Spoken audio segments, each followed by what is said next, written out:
So what is the major advantages of using SAP EHS module? Why do we have to use SAP EHS module, or why do the companies use this module?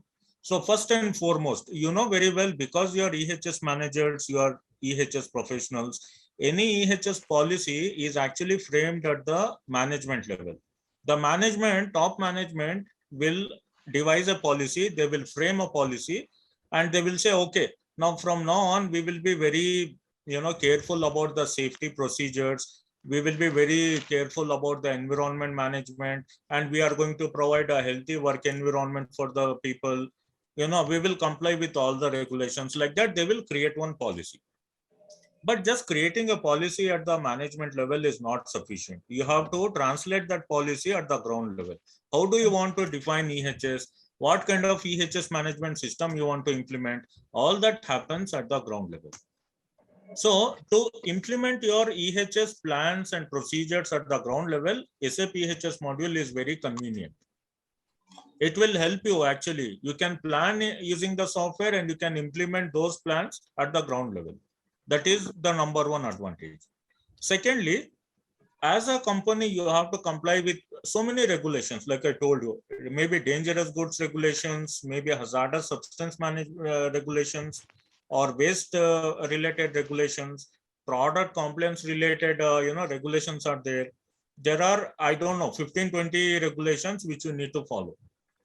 So the related documents, if you have to generate in a company, it is not so easy. It is not so easy that you can just use a simple tool like Excel sheet or maybe MS Word, and you can generate these compliance reports. It's not so easy. But with the help of these kind of softwares, it will reduce your time. You don't have to sit weeks together preparing the reports. If your data is correct, if you are entering the correct data into the SAP system, it is very easy. You can generate any kind of report, analytical reports you can generate, compliance reports you can generate, or legal documents you can generate. It will be very easy. In a very small, short period of time, you can generate the reports and you can submit them to the government agencies. So that's again a very important part, because as a company, you should be compliant. There should be a corporate social responsibility on you, and you can say that yes, I am following all the regulations. So that will give you more, your company name will be growing depending on how compliant you are. And not only that, your employees who are working for you, you should be providing them a safe work environment. You should take care of their health. So in order to achieve all these goals, without a software like SAP EHS, it is very difficult. It is very difficult. You may plan something, but at the ground level, something else will happen. So what is the use? So no need to blame EHS department. What they can do, it depends on how much support you are getting from the management. So one of the best things what the management can do is they can use this SAP EHS module. Okay, so these are two highlighting points of SAP EHS. Now coming down to the point by point advantages, if I have to tell you about this, number one, it will help you to reduce incidents, mitigate risk, and facilitate safe working environment. But how will you reduce incidents? They are saying that it can reduce incident. How can a software reduce incident? Is it possible? I mean, let's say in your company, if there are 30 incidents per month, how do you actually reduce those incidents? How can you reduce them?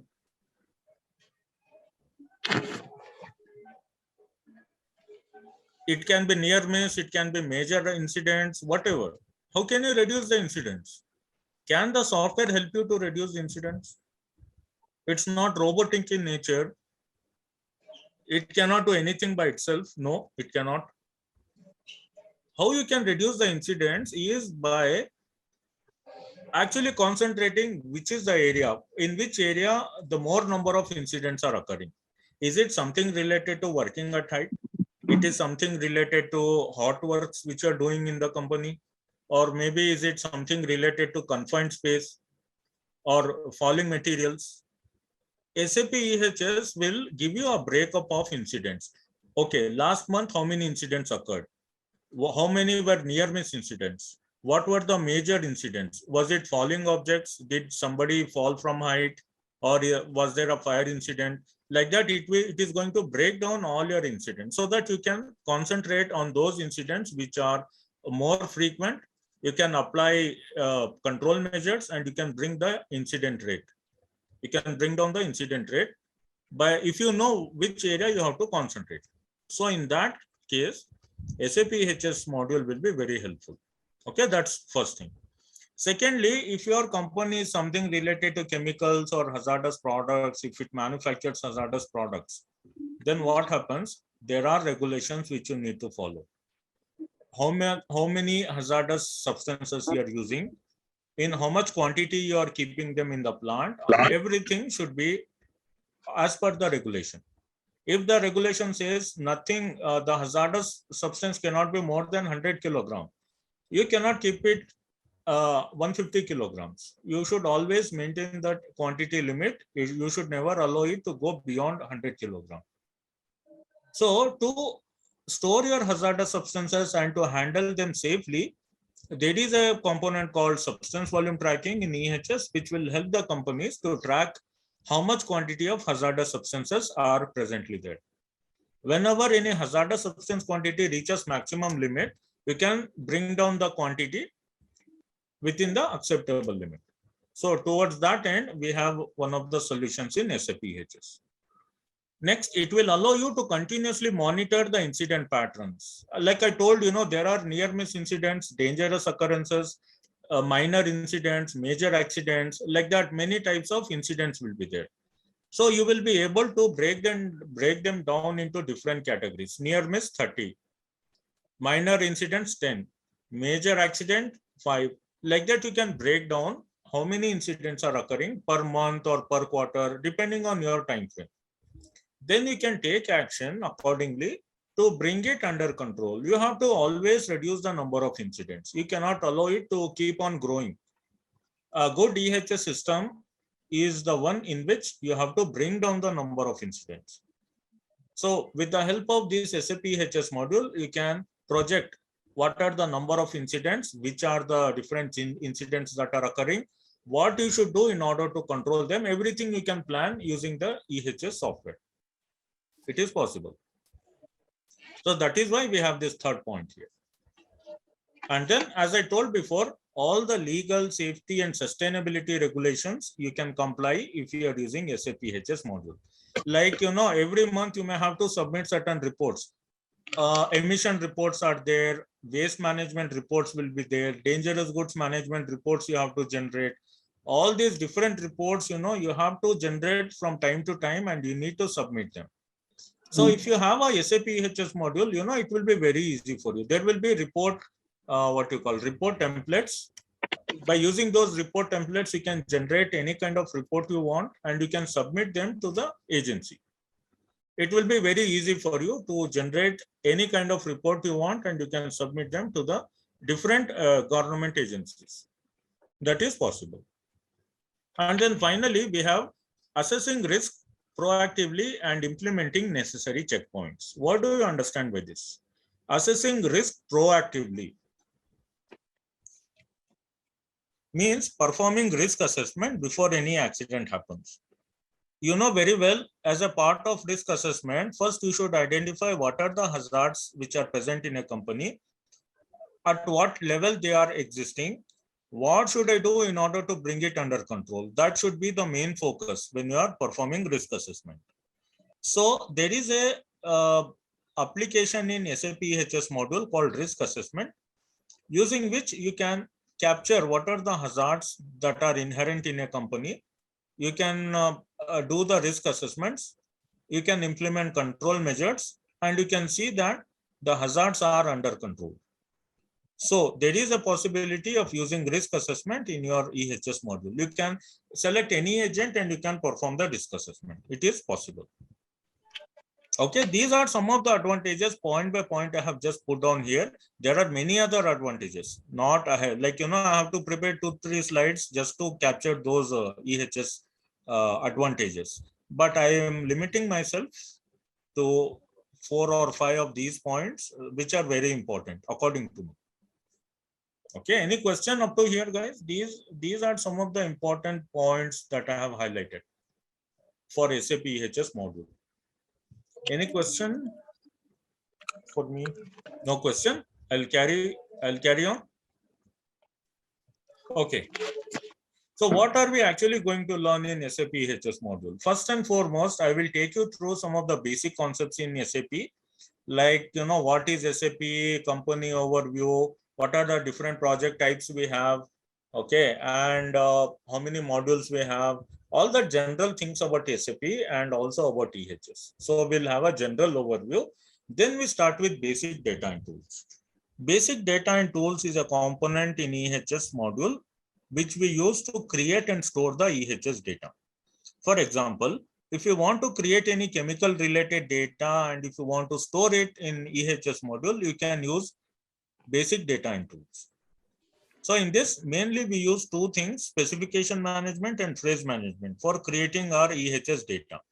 Not only creating the data, if you want to generate reports from basic data and tools, you can even generate the reports like MSDS reports, SOP, or maybe safety instruction manuals. All kinds of reports can be generated from basic data and tools. For that purpose, we'll be using three things. Here we are going to study three things: specification management, phrase management, and report management. So remember one thing, basic data and tools is a component which is used to create EHS data, and you can store that EHS data in the SAP system.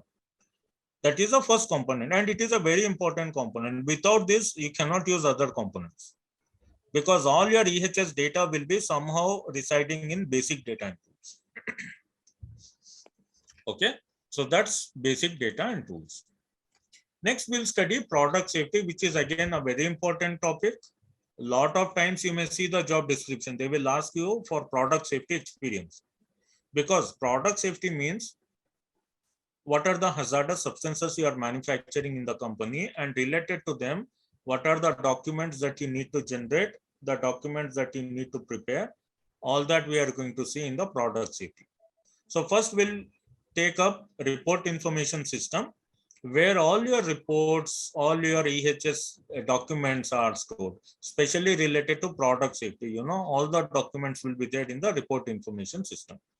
We'll see how to use this, what kind of reports we can find, how we can use them in report information system. And I told you about hazardous substance quantities. Remember, you cannot store them as per your wish. You have to always bring it down to the acceptable limit.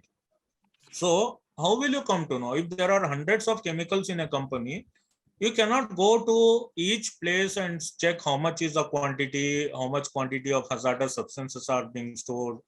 You cannot check physically, it is not possible. So that is why we have a program, or we have a function called substance volume tracking. What this will do, it will check on a daily basis how much is the hazardous substance quantity. It will compare that available quantity with the maximum limit. And when it is very close to the maximum limit, it will generate alerts. It will generate an alert message. So that is what we call it as substance volume tracking. Any question? I thought maybe someone asked something. Okay, fine. Okay, that's your substance volume tracking. We call it as SVT in short. Next, we learn WWI report template. Okay, I was actually telling you about different, compliance reports, dangerous goods documents, waste related documents and all. But how do you actually generate them? See, first you have to create a template. You should create a blank document. You have to design the report. Once the document is designed, then you can start using that report template. So we will see here what are the different report templates we have in the system, and how do you actually generate a report from a report template? How do they use this report symbols and all? That is actually the designing part of a report. And we actually create those reports in a section called WWI, Windows Word Integration, Windows Word Processor Integration. This is a software in which you can design your reports, or you can design your labels and all. That is carried out in WWI. Okay. After designing, only then you can generate the report. So that's why WWI is again very important. And then finally, we are going to study about global label management. These are the labels which are used in the company. How many types of labels are there? and how do we design them? What are the different label categories which are available? We are going to study everything about labels in global label management. Yeah, this is a part of your product safety itself. And again, this is also very important, global label management. Next, once that is done, next we move on to another topic called hazardous substance management. It is not a very big component, very small one, but important. We are going to study about hazardous substance master and SARA reports. So what is a hazardous substance master? It is a master record which contains all the information about the hazardous substances. So we will see how to fill this hazardous substance master record, what information is actually filled into this, and how do we actually make use of the hazardous substance master record. And then simultaneously, we will also learn about SARA reports, where SARA reports are nothing but US Superfund Amendments and Reauthorization Act. That is a full form of SARA. If you want to manufacture and sell any chemical in United States, first you have to take permission from their Environment Protection Agency. Without their permission, you cannot sell your product. Okay, you take their permission, then every month you need to submit these reports called SARA reports.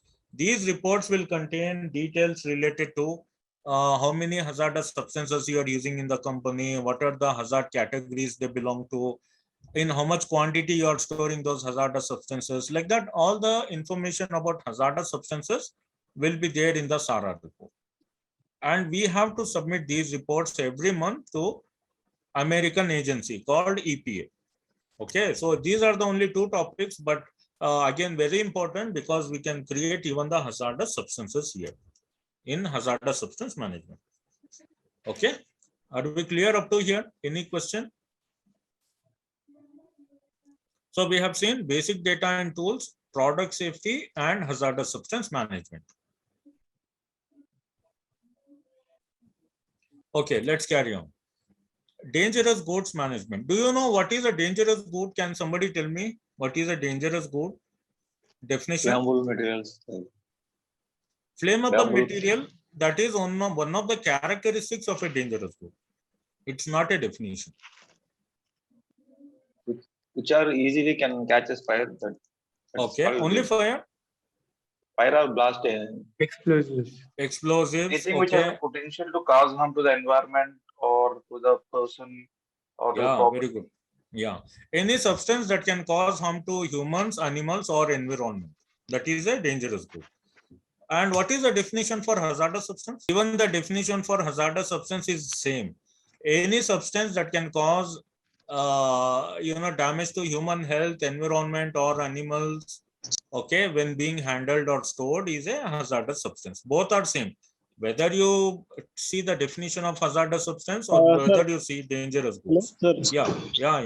Hazardous material can something which is something which can damage the material, manpower, or environment also. Okay. That is called hazardous material. Okay, dangerous goods. Same, dangerous goods also same, sir. It will same. Okay. It like be oils. It like be paints. It like be other material. Yes, chemicals, sulfuric acid. Any example you can give. Any example. Like that, flammable are combustibles. Okay. So you are basically saying we are coming to a common point here that both hazardous substance and dangerous goods both are same. Yeah, as per definition, both are same. If that is the case, can you tell me why are we studying this separately? Can't we study the dangerous goods in hazardous substance itself? If that is the case, why do we have to learn separately hazardous substance and then dangerous goods management? Why like that? It is easier to differentiate their effects, their characteristics to the environment, and then we can do a suitable, sufficient practical methods to control it. You can't do that in hazardous substance management. Sir, I think dangerous goods means everything. It will come under dangerous goods. Like that, the goods can be harm to person or environment or something. But hazardous substances means It is a specific material, which like oil, some this chlorine, some specific material, something. Okay, I will ask you one more question. Diesel, okay, diesel. Can you tell me whether diesel is a hazardous substance or a dangerous good? Dangerous goods. Dangerous goods, sir. Dangerous Okay. goods. So it's not a hazardous substance according to you. But sulfuric acid and all, it will come under other substances. Diesel is not a hazardous substance? But it may be, sir. It may be. So diesel is both hazardous substance plus a dangerous good. Yes. Yeah. So now, okay, let's come to this point. What is the difference between hazardous substance and dangerous goods? You tried well. Thank you so much. According to me, again, you may not find this on the internet, because when I was thinking about these differences, I didn't get anything. Maybe now it is available on the internet. Maybe, I don't know. But I will tell you what I feel. What are the differences when we say hazardous substance to any material, and at the same time we call it as a dangerous good? Okay, how does it actually become a dangerous good if it is a hazardous substance? Okay, let's speak a little bit on this before we carry on. You know, any hazardous substance, as long as it is within the company or within some specified limit or within the boundary, it will remain a hazardous substance. Like, for example, if you are using any chemical raw material in the manufacture of paints, those raw materials are going to be in that particular location in the plant. You are going to utilize those raw materials in order to manufacture paint. Okay, so I call them as hazardous substances. Those raw materials are hazardous substances. Once you manufacture paint, you will put it in containers, you will seal them, then apply the labels, you are going to package it, then you are going to transport. So what happens now, because your paint is also one of the hazardous substance, but what is happening, you are going to transport it. It is now in motion, it is going from one place to another place. In such a case, that same hazardous substance will be known as a dangerous good. Okay, any dangerous material, when you are transporting it, either anyways, by roadways, railways, whatever by the means, even using river system, if you are actually transporting a hazardous substance, we have to call it as a dangerous good, because it is in motion, it is being transported. That is the first difference. So whenever any transportation becomes a part of the hazardous substance, we call it as a dangerous good. So transportation is the first point. Second is, if you are transporting, before you can start transporting, you know, you have to take care of what packaging you have to do. Whether you have to put it in a plastic a drum or in a steel drum, or whether you should use any container, or can you put it in small plastic pouches, or do you need to use plastic or a paper container?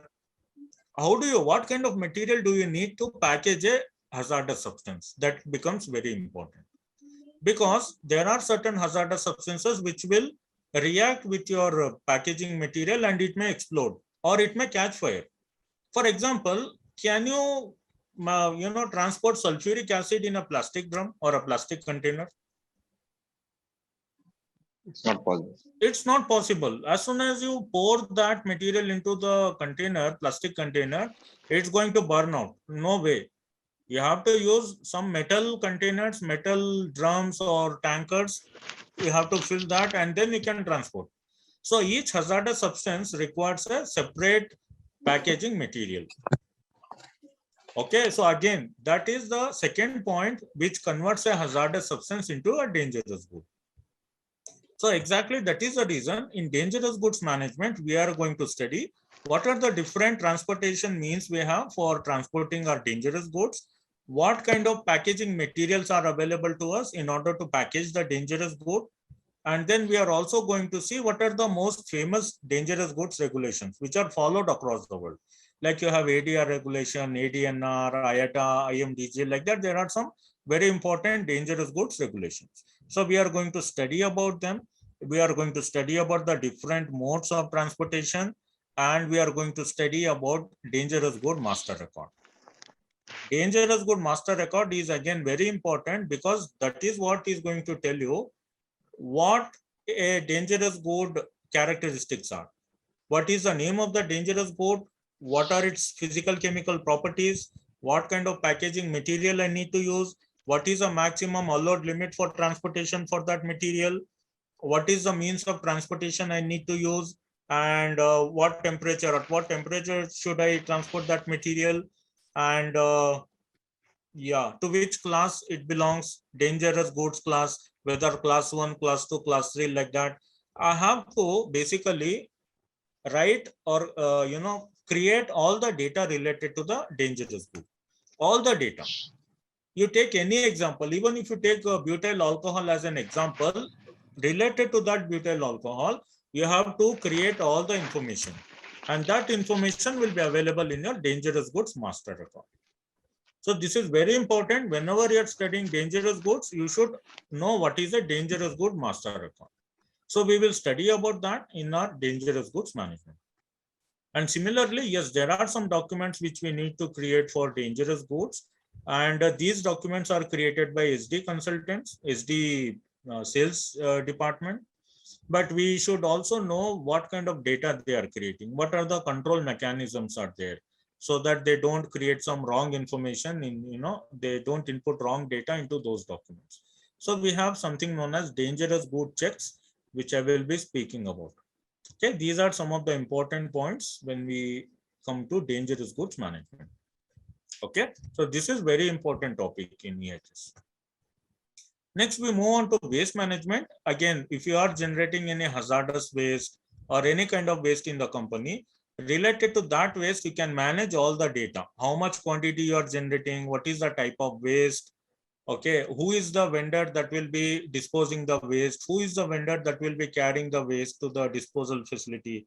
All that data we can create in waste management.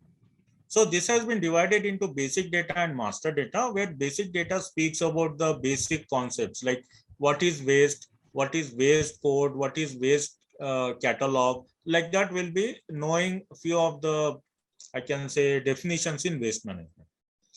In master data, we will study what is a waste management business partner, how to create a waste management business partner, what is an entry document, what is a approval document, and what is an authority assigned number. Like that, there are some very important data in our waste management master data. So we are going to study basic data, master data, and we are also going to create a disposal document. There are various disposal documents depending on in which country they are creating. There are many types of disposal documents.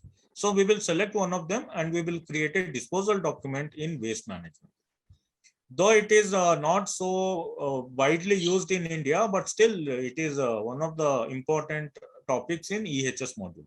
In India, we do everything online. Online forms we fill, everything is done online. There is no need to generate any kind of reports. But still, maybe in other countries, if you go to any other country, Middle East or European countries, waste management is a very popular topic. So we have to learn this as well. Okay, so that's waste management. And then we come to the core studies of EHS, like your risk assessment, incident accident management, work area management. All these are the important topics for the EHS professional. In industrial hygiene and safety, we are actually going to learn how to prepare the risk assessment. If there are any incidents or accidents, how do we report them? How do we create those log details? And what is work area management? We can create work area. Work area means, it is any plant can be subdivided into smaller organizational units. Like, let's say if there is a power generation plant, you can divide that plant into small organizational units. By doing that, we can easily control the hazards in that area and we can actually implement the control measures. So that we can find when we are reading work area management. Okay, we'll see that. Exposure management is also related to the risk. How much are my employees exposed to the dangers or hazards, and how do I need to bring it under control? That we are studying under exposure management. And of course, if there are any hazards in the work area, we have to take the measurement. For example, it can be noise. If there is a noise, we can measure how much is the noise level in that work area. If it is more than 85 dB, you know very well, we have to implement some control measures and bring it below 85 decibels. So without measurement, it is not possible actually, that you cannot plan how do you want to control it. So we are going to study in measurement management how these measurements are taken and how you can store this measurement data into the SAP EHS. That is again a very important topic, measurement management. These are some of the important functions I have written under industrial hygiene and safety, but even apart from that, there are many other important topics. It's a very comprehensive topic spanning into different areas, different functionalities you can find here, and very important, industrial hygiene and safety, very important topic. Yeah, so this is also a part of your SAP EHS. And then finally, we learn about occupational health. What is occupational health? Do you understand what is occupational health? Occupational health is anything where, firstly, occupation is something where workplace, we can define the workplace, where the mentally, physically, and psychologically a person has been affected by his work activities. So probably it is called occupational health. Yeah, absolutely. Not only psychologically, but even physically also he may get sick. Okay. See, when you are exposed to noise continuously for 8 days, for 8 hours a day, 7 days a week continuously, obviously that person is going to get affected. Not only mentally, but also he may get physically affected. He may lose his hearing capability or any such thing may happen. Okay. So this is just one example. If they are working with chemicals, again, they may contract diseases, illnesses like cancer, because they are exposed to the high levels of chemical substances. So what is my responsibility as an employer? I have to provide a healthcare system for them. I have to provide a healthy work environment. If they are working with chemicals, I have to ensure that they are not exposed to high levels of chemical. I send them regularly for medical checkup. I take care of their health because they are working from me. That is why occupational health plays a very important role.